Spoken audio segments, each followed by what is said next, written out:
Angle में आपका स्वागत है। मैं हूं आपके साथ दीपाली माथुर। नजर डालते हैं इस वक्त की सुर्खियों पर। 1985 बैच के आईएएस अधिकारी अमित खरे पीएम मोदी के सलाहकार नियुक्त, 2 वर्ष तक बने रहेंगे इसी पद पर। मुख्यमंत्री अशोक गहलोत ने बीजेपी को बताया मूर्ख, कहा केंद्रीय मंत्री राजस्थान आकर देखे यहां का शानदार काम।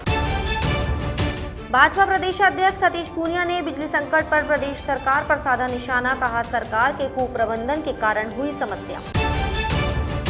बसपा प्रदेश अध्यक्ष भगवान सिंह बाबा ने प्रदेश में बताया दबंगों का राज, कानून स्थिति को बताया दयनीय। 1985 बैच के आईएएस अधिकारी अमित खरे को प्रधानमंत्री नरेंद्र मोदी का सलाहकार नियुक्त कर लिया गया है। मंगलवार को उनका नियुक्ति आदेश जारी कर दिया गया है। वह 30 सितंबर को उच्च शिक्षा सचिव के पद से सेवानिवृत्त हुए हैं। मंत्रिमंडल की नियुक्ति समिति ने खरे को पीएम मोदी का सलाहकार नियुक्त करने के प्रस्ताव को मंजूरी दी है। पीएमओ में उनकी संविदा नियुक्ति भारत सरकार के सचिव की रैंक व स्केल पर की गई है। वह 2 वर्ष तक इस पद पर बने रहेंगे। उन्होंने प्रधानमंत्री मोदी के निर्देशन में नई शिक्षा नीति 2020 बनाने और सूचना व प्रसारण मंत्रालय में रहते हुए डिजिटल मीडिया नियमों में बदलाव में भी अहम भूमिका निभाई। भाजपा के राष्ट्रीय प्रवक्ता संबित पात्रा ने आज प्रेस वार्ता कर कांग्रेस पर जमकर निशाना साधा। पात्रा ने प्रेस वार्ता के दौरान राजस्थान के हनुमानगढ़ में दलित की हत्या का भी जिक्र किया। उन्होंने कहा कि राजस्थान के प्रेमपुरा गांव में कुछ दिन पहले एक युवक की पीट कर हत्या कर दी गई, लेकिन राहुल गांधी, प्रियंका गांधी, अखिलेश यादव या बंगाल का कोई नेता वहां नहीं गए। पात्रा ने कहा कि राजस्थान का प्रशासन वहां दलितों के साथ हो रही घटनाओं पर कोई कार्रवाई नहीं करता है। क्या राजस्थान के दलित का कोई मानवाधिकार नहीं है? राजस्थान के हनुमानगढ़ के किसानों पर वहां के प्रशासन ने लाठी डंडे भी बरसाए हैं। राजस्थान के मुख्यमंत्री अशोक गहलोत ने आज बड़ा बयान दिया है। हनुमानगढ़ घटना की तुलना लखीमपुर से करने पर सीएम गहलोत ने भाजपा के लोगों को मूर्ख बताया। हनुमानगढ़ की घटना में सभी आरोपियों को पकड़ लिया गया है। उन्होंने कहा कि इस देश में बेवकूफों की कमी है क्या?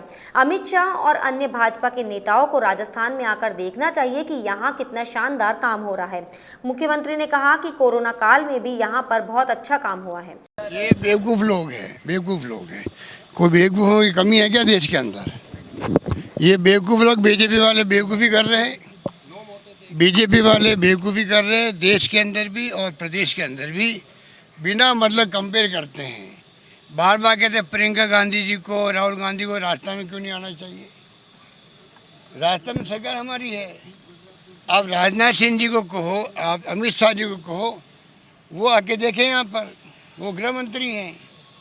विपक्षी सरकारें जहाँ हैं या सरकारें सत्ता पक्ष की है, यूपी हो चाहे, वहाँ हम जाएंगे, विपक्ष के लोग हम लोग ऐसी बेवकूफ़ी बातें बोलते। पहली बार मैं नेताओं को देख रहा हूँ जो मुख्यमंत्री के उम्मीदवार बने बैठे हैं, वो ऐसी बेवकूफ़ी की बातें कर रहे हैं कि राजस्थान में प्रियंका गांधी जी और राहुल गांधी जी क्यों नहीं आते हैं? अरे वो तो उनकी सरकार है वहाँ पर। तो राजस्थान भाजपा के अध्यक्ष सतीश पूनिया आज जोधपुर के दौरे पर रहे। इस दौरान पूनिया ने प्रेस वार्ता कर कहा कि अभी बिजली संकट कोयले की खदानों में पानी भरने के कारण हो रहा है। 70% बिजली की आपूर्ति कोयले पर आधारित है। राजस्थान में ये समस्या इसलिए आई क्योंकि जब कोयला मिल रहा था तो यहाँ की सरकार ने उसे लिफ्ट नहीं दी। प्रदेश सरकार इस मामले में लीपापोती कर रही है। राजस्थान में सरकार के कुप्रबंधन के कारण बिजली की समस्या हो रही है। बिजली का जो संकट खासतौर पर देश भर में हुआ वो सबको पता है। कोयले की कमी के कारण और बारिश के कारण खदानों में पानी भरा और उसके कारण कोयले का खनन बंद हुआ।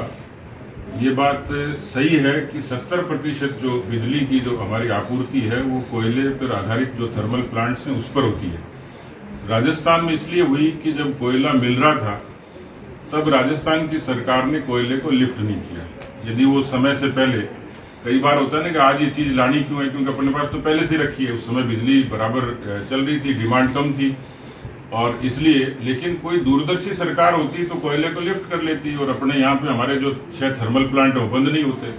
तो जो डिमांड और सप्लाई का गैप आया वो कोयले की कमी के कारण आया। कोयला राजस्थान की सरकार प्रोक्योर नहीं कर पाई, तो ये कमी आई है। जो और चीज़ें कही गई पावर के जनरेशन के लिए, ये लोग 50 साल से सत्ता में हैं। अब इनको पूछना चाहिए कि आपने अल्टरनेट एनर्जी के लिए किया क्या है। राजस्थान के वेस्टर्न हिस्से को इन्होंने कहा कि हम सोलर हब बनाएंगे, लेकिन सोलर के काम करने वाले लोग कितने एक्सप्लॉइट हुए हैं ये वो व्यापारी बता देंगे आपको अच्छे तरीके। तो मुझे लगता है कि ये जो कोयले को समय पर नहीं लेने के कारण जो कमी हुई है वो लिपापोती कर रहे हैं। विवाह का अनिवार्य पंजीयन विधेयक मामले में अब राजस्थान में नई सियासत शुरू हो गई है। राजेंद्र राठौड़ ने बयान जारी कर कहा कि सरकार को इस मामले में यू टर्न लेना पड़ा। राठौड़ ने कहा कि जब विधानसभा में सरकार ये विधेयक लेकर आई और पारित किया तब पूरे विपक्ष ने पुरजोर तरीके से इसका विरोध किया। राठौड़ ने आगे कहा कि भाजपा विधायकों ने यह तक कहा कि ये बिल बाल विवाह को बढ़ावा देने वाला साबित होगा, लेकिन तब विपक्ष के विरोध और दलीलों को सरकार ने स्वीकार नहीं किया। लेकिन अब जब राज्यपाल महोदय ने उस बिल को टिप्पणी करके वापस भेजा तब सरकार देर से ही सही लेकिन दुरुस्त आई। आखिर राजस्थान की सरकार को यू टर्न पर आना पड़ा। राजस्थान की विधानसभा में अनिवार्य विवाह पंजीकरण का जब कानून पारित हो रहा था, पूरे प्रतिपक्ष ने जमकर विरोध किया था कि यह आप अपराध कर रहे हो। हमारी दलीलों को उस वक्त स्वीकार नहीं किया गया, पर अब जब राज्यपाल महोदय ने उस पर टिप्पणी करके वापस सरकार को भेजा तो सरकार को देर आए दुरुस्त आए, सही रास्ते पर आए। मैं धन्यवाद देना चाहूँगा मुख्यमंत्री जी, आपने ये निर्णय किया। ये राजस्थान में बाल विवाह को प्रोत्साहन देने वाले कानून को पारित करके हमने एक तरह से बाल विवाह को प्रोत्साहन देने का जो काम आपकी सरकार कर रही थी, आपने उसको रोकने का काम किया। आपको बहुत बहुत धन्यवाद। बहुजन समाज पार्टी के प्रदेश अध्यक्ष भगवान सिंह बाबा ने प्रदेश सरकार के लिए एक बयान जारी किया है। बाबा ने कहा कि राजस्थान लॉ एंड ऑर्डर की स्थिति काफी दयनीय है। प्रदेश सरकार की ढुलमुल नीति के कारण बड़े पैमाने पर दलित समाज पर जुल्म हो रहा है। प्रदेश में महिलाओं और बच्चियों के साथ अत्याचार हो रहा है। इसी के साथ भगवान सिंह बाबा ने कहा कि राजस्थान में कानून नहीं दबंगों का राज है। मुख्य सचिव निरंजन आर्य ने आज एम पासपोर्ट ऐप लॉन्च किया। अब पासपोर्ट के लिए पुलिस सत्यापन एक सप्ताह में होगा। राज्य के सभी पुलिस थानों को एम पासपोर्ट ऐप से जोड़ा गया है। मुख्य सचिव निरंजन आर्य ने कहा कि पासपोर्ट एक अति महत्वपूर्ण नागरिक दस्तावेज है, जिसको जारी करने से पहले हर पहलू की जांच करना जरूरी है। एम पासपोर्ट ऐप के माध्यम से सूचना तकनीक का उपयोग कर इस प्रक्रिया को सरल बनाया गया है, जिससे नागरिकों को लंबी प्रक्रिया से राहत मिलेगी। सुमेरपुर कस्बे के जाखा माता चौराहे के पास एक सड़क हादसा हो गया। एक ट्रक ने मोटरसाइकिल सवार को अपनी चपेट में ले लिया, जिससे बाइक सवार के दोनों पैर बुरी तरह से जख्मी हो गए। सूचना मिलने पर मौके पर पहुंची पुलिस ने घायल को सुमेरपुर सीएचसी में भर्ती करवाया। वहीं हादसे के बाद मौके से ट्रक ड्राइवर फरार हो गया। इन दिनों प्रदेश में डेंगू बुखार काफी फैल रहा है। इसके लिए जयपुर के सांगानेर के स्टार हॉस्पिटल में चिकित्सा शिविर चलाया जा रहा है, जो कि 2 अक्टूबर गांधी जयंती से आरंभ हुआ था। इस शिविर में सैकड़ों लोग बिना प्लेटलेट्स, बिना आईसीयू के डेंगू का सफल इलाज करा चुके हैं। स्टार हॉस्पिटल में राजस्थान राज्य के अलावा दिल्ली, पंजाब, हरियाणा, गुजरात से भी मरीजों के आने का सिलसिला जारी है।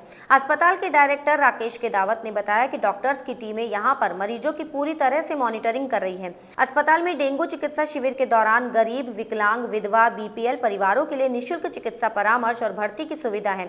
वहीं मरीजों की रियायती दरों में टेस्ट और जांचें की जा रही हैं। कोरोना के बाद राज्य में बढ़ते हुए डेंगू के केसेस और उनसे बढ़ती हुई मृत्यु को देखते हुए माननीय मुख्यमंत्री की विजन की विकासशील व स्वस्थ राजस्थान में सक्रिय भागीदारी निभाने के उद्देश्य से स्टार हॉस्पिटल ने दशहरे से लेकर दीपावली तक विशाल डेंगू, मलेरिया, टीबी उन्मूलन कार्यक्रम प्रारंभ किया है, जहां अन्य अस्पतालों में डेंगू के गंभीर मरीजों को एसडीपी, आरडीपी व प्लेटलेट थेरापी चढ़ाई जा रही है व आईसीयू में रखा जा रहा है। इस बुलेटिन में फिलहाल इतना ही। अगर आपको हमारा वीडियो पसंद आया हो तो हमारे चैनल को लाइक, शेयर और सब्सक्राइब जरूर करें।